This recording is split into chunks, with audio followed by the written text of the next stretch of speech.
सोनारा bell की धरती पर विराजमान आदिवासी परिवार की जाजम पर विराजमान सबसे पहले बाप दादा के बुद्धिजीवी गणवीर वडील और आदिवासी परिवार के सदस्य और जिला परिषद के उम्मीदवार, पंचायत समिति के उम्मीदवार और माननीय भारतीय जनता पार्टी के प्रदेश अध्यक्ष बेलाराम जी गोगरा और बारियाबा रोड की धरती से पधारे हुए हमारे चहते बेरूलाल जी नीनामा और आशाबाग बिल की धरती से पधारे हुए हासपुर से हमारे साथी और सभी युवा साथियों को एक बार तहे दिल से हार्दिक जोहार। साथियों, बोलना तो बहुत कुछ है, पर आपको पता है जब मेरा जनरेटर स्टार्ट हो जाता है तो अच्छे अच्छू की बोलती बंद हो जाती है और वो निकल ही जाते हैं यहाँ से। इसलिए दो पंक्तियों में भी मैं छोटी सी चीज आपको समझाना चाहूंगा। अपना एक ईमान, अपना एक वोट, अपना एक अमूल्य वोट देने से पहले एक बार सोच जरूर लेना। मैं आज से ठीक 4-5 दिन पहले मैं खुद अपना वोट दे करके आया हूं। साथियों, आपको जहन में बिठाने की जरूरत है, आपको सोचने की जरूरत है। आज से कुछ समय पहले आप आदिवासी समाज का चिंतन शिविर कर रहे थे, उस समय आकर के कौन लोग आपको किस तरीके से प्रताड़ित, किस तरीके से चिढ़ाने का काम कर रहे थे, किस तरीके से रोकने का काम कर रहे थे, एक बार वोट देने से पहले याद कर लेना।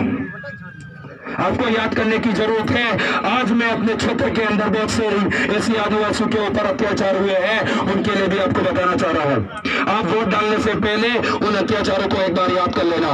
अगर आपको अभी तक नहीं समझ में आ रहा है कि हमको किसके साथ खड़ा रहना है और किसका सपोर्ट करना है, ये चीजें सारी वो वोट देने से पहले आप समझ लेना। और आप जिस भी भाई के पास में जाओ, जन संपर्क करने के लिए जाओ, उस आदिवासी भाई को इतना समझाना, कांग्रेस बीजेपी जो पार्टियां हैं वो आज से कई सालों से हमारे समाज को लूटती आ रही है और हमारा समाज लुटाता आ रहा है।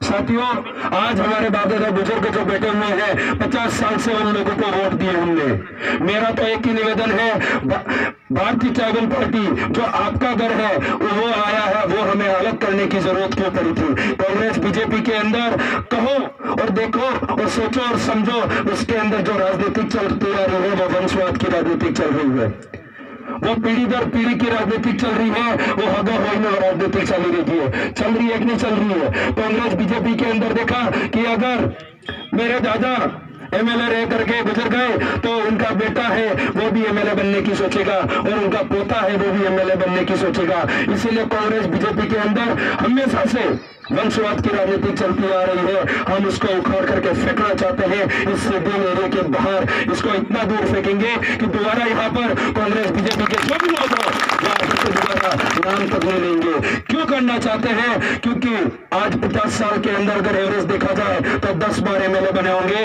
10 बार एमपी, 10 बार प्रधान जिला प्रमुख बने होंगे।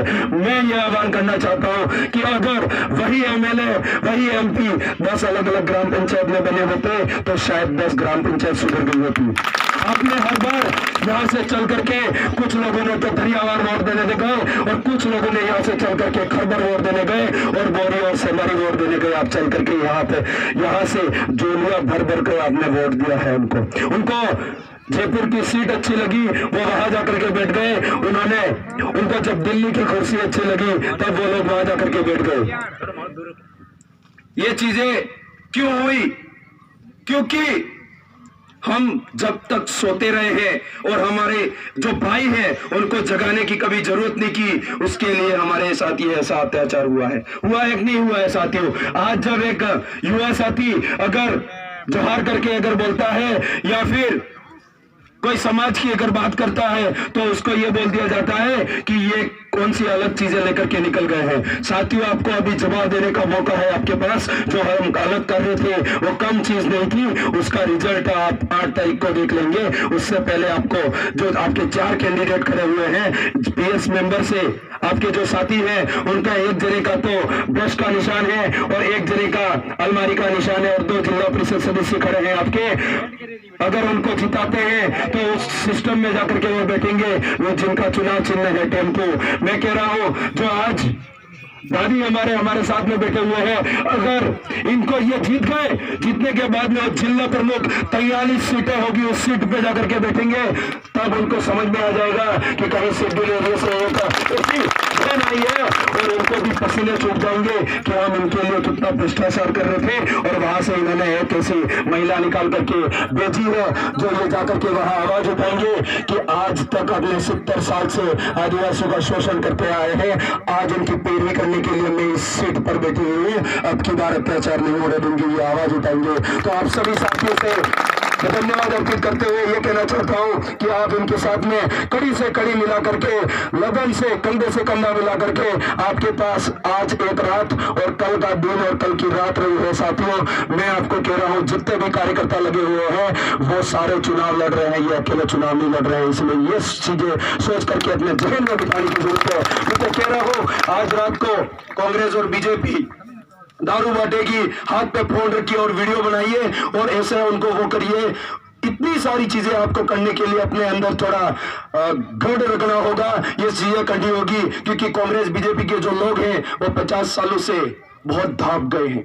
इतना पेट बड़ा हो गया है कि वो हर बार आपको देखते ही आपके ऊपर उल्टे करने का मन होगा उनका, क्योंकि वो लोग ऊपर बढ़ने की सोचेंगे। उनको पता चल चुका है कि 50 साल में जी हमारे राजनीतिक है जी मोटी मोटी मंजिल बनाड़की है, हमें वणानी है तो नीतली साइड वाली जी नींव है वणी जगानी ईट अली सुक्की है, वो हमारे पूरी बिल्डिंग में से परवानी है, यो वणी पतो पड़ी गयो है जनी तुम माथे भी कई चीज करी सकी, जनी होसवानी जरूरत है, समझवानी जरूरत है। और जी 5 तारीख वोट पड़ी जी तरा बाद में जितने अपने कैंडिडेट है उन कैंडिडेटों को अपने पास रख करके सुरक्षित रखे, उनके साथ किसी भी तरीके का कोई भी दबाव आता है, पहली बात दबाव में आने का नहीं और उसके अंदर रहने का भी नहीं, सबसे पहले ये चीजें सोचने की जरूरत है। और यहाँ के कार्यकर्ताओं से निवेदन करना चाहता हूँ, और कुछ कांग्रेस बीजेपी के भी कार्यकर्ता बैठे होंगे, उनसे निवेदन करना चाहता हूँ कि अगर आप इतनी अच्छी तरीके से कांग्रेस बीजेपी की अगर बजाई होती तो शायद आपके कहने पर आपको टिकट दे दी गई होती।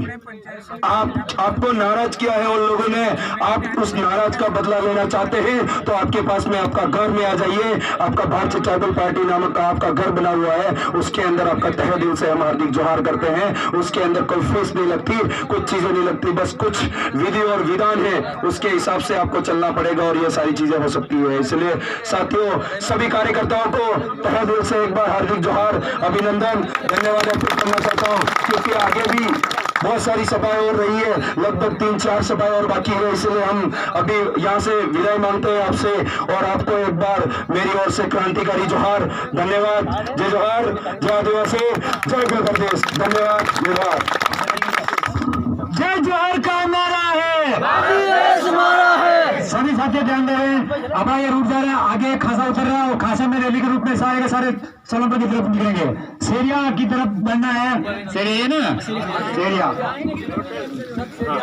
ठीक है, हाँ, ये आगे खासा जा रहा है अपने